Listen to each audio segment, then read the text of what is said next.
Pat Hatfield with the West Volusia Beacon.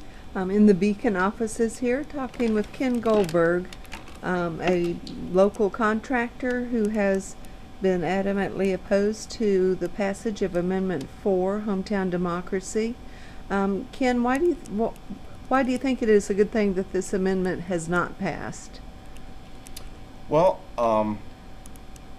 it would have represented a radical shift in the responsibilities between the public and their elected officials in terms of, in a representative democracy, we elect people to office to make the everyday decisions about governing, and we have the ability to influence what they do by, A, first at the voting booth, B, showing up to meetings and making our opinions known. Their responsibility is to go through the rather mundane and sometimes very complex issues of each item that's voted on and make those decisions. Also, jobs, because it represents such a radical shift away from the traditional responsibilities of the electorate and their elected officials. Industry, which this area desperately needs to create jobs, would have shied away. If they would have had to hire a campaign manager along with an attorney, an engineer, a planner, and an architect in order to, say, develop an industrial, facility, a factory, or a distribution warehouse in an area that was not previously zoned for that. The economy is pretty bad around here, and the construction economy is even worse.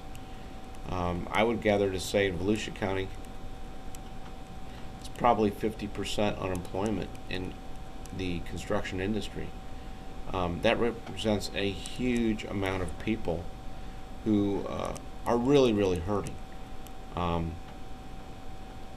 I also just, the basic premise of Amendment 4, that somehow there was this big conspiracy between developers and elected officials. I don't see any evidence of that. I mean, there are scattered and few and infrequent cases of malfeasance on the part of elected officials, but there's not some big cabal there.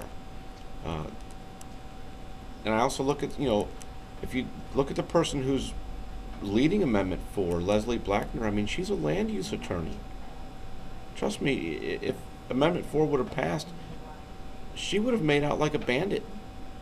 She'll represent both sides. Let's not forget what she does for a living. And she also, she's married to a very, very wealthy person. She really doesn't have to work. She has the luxury to be able to go out and, advocate for this kind of stuff when she really doesn't have to worry about working.